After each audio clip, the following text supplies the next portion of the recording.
So as the community of Tumbler Ridge grieves, the RCMP have identified 18-year-old Jesse Van Rootselaar as the shooter involved, and we're beginning to learn more details about her. So for that, let's bring in the CBC Stephanie Skandaris, who joins us now here in studio. Tell us a little bit more about what police have confirmed about the shooter.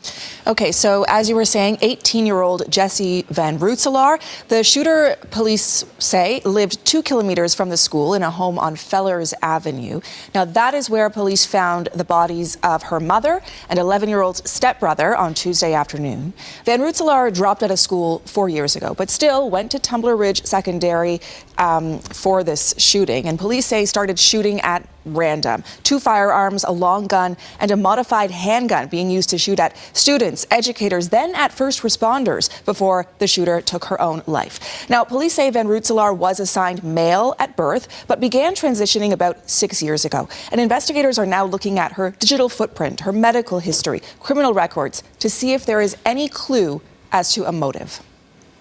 Now, we do know also what we've learned from police as they held that briefing yesterday is that the shooter had a history with authorities, and that was in terms of mental health and weapons concerns as well, saying that they had responded to this home and in calls regarding this particular individual. In fact, what more do we know about that? That's right. So they are confirming they have been to the family home specifically on mental health related calls received as recently as last year.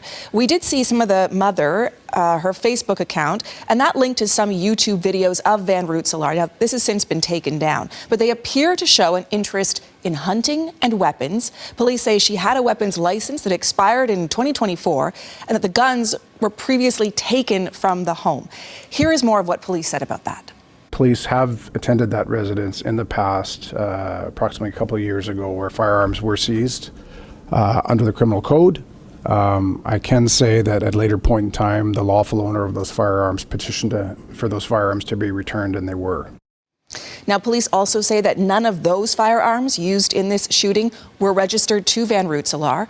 The Premier, David Eby, says he's reached out to public health to see what kind of interaction interaction happened with those calls in terms of the calls received about mental health, and what kind of follow-up was done as well. RCMP are looking into those prior interactions with police as well, so a lot of follow-up there. Okay, and also there's a little bit of digging that certainly we've been doing at CBC News to learn more about the family situation, looking at court documents. What have we learned? So one of those court documents says the family describes them as almost nomadic in how they were moving around, specifically between Newfoundland and BC. The mother's former partner filed an application to have the family stay in BC and for the children not to be removed. But there was a lot of moving around in those 5 years. You can still see on social media what's left that's still posted, what seems to be typical family life. The mother sharing examples of achievements and the kids' birthdays. There's nothing aside from potentially that YouTube video that indicates anything out of the ordinary.